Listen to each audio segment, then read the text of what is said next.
নবীজি বলছেন দুইটা নামাজ পড়া যারা মুনাফিক তাদের জন্য কঠিন। একটা হলো এশার নামাজ, একটা হলো ফজরের নামাজ। জুমার নামাজ না, ফজরের নামাজ। ফজরের নামাজ পড়া মুনাফিকের জন্য কঠিন, এশার নামাজ পড়া কঠিন।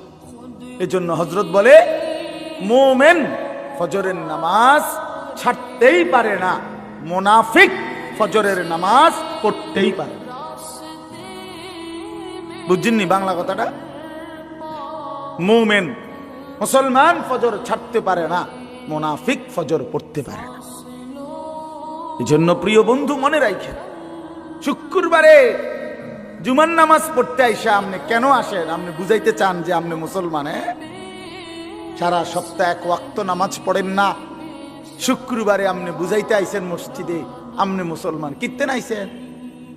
আপনি মুসলমান বুঝানোর জন্য শুক্রবারে আসার তো দরকার না। আপনার না ভোটার আইডি কার্ড আছে তো আর কি? এই ফালতু কিত্তে গাইলা? আরে নাফরমান, কেন আসলি নাফরমান? তোর না ভোটার আইডি কার্ড আছে বেটা, তোর না জন্ম নিবন্ধন সনদ আছে? আমরা জানি তো তুমি মুসলমান, ছাড়তে তো জানি বেটা। এটা কিন্তু বুঝাইতে আইছো তুমি, আমরা জানি তুমি মুসলমান। তোমার ইমানদারের মুসলমানদের কবরস্থানে দাফন দেবো, সমস্যা নাই। শুক্রবারে আইয়া বুঝাইবার দরকার নেই।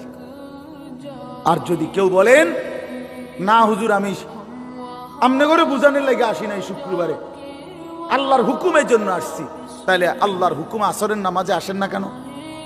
মাগরিব পড়েন না কেন? এশার নামাজ পড়েন না কেন? ফজরের নামাজ পড়েন না কেন? সারা সপ্তাহ 5 ওয়াক্ত নামাজ পড়েন না কেন? কি খবর না ফরমান? এই বেনামাজি, বেশরম, নির্লজ্জ, বেহায়া বেটা, বেহায়া বেটা, বেহায়া বেটা, বেহায়া, বেহায়া, অসভ্য, বেনামাজি, অসভ্য, বেনামাজি, অসভ্য বেটা, বেনামাজি, বেহায়া বেটা, নির্লজ্জ বেটা, জন্তু জানোয়ারের স্বভাব এটা বেটা। শুধু খায় আর ঘুমায় আর পেশাব পায়খানা করে আর যৌন চাহিদা পূরণ করে। জানোয়ারের আখলাক, ইনসানের আখলাক হইতে পারে না।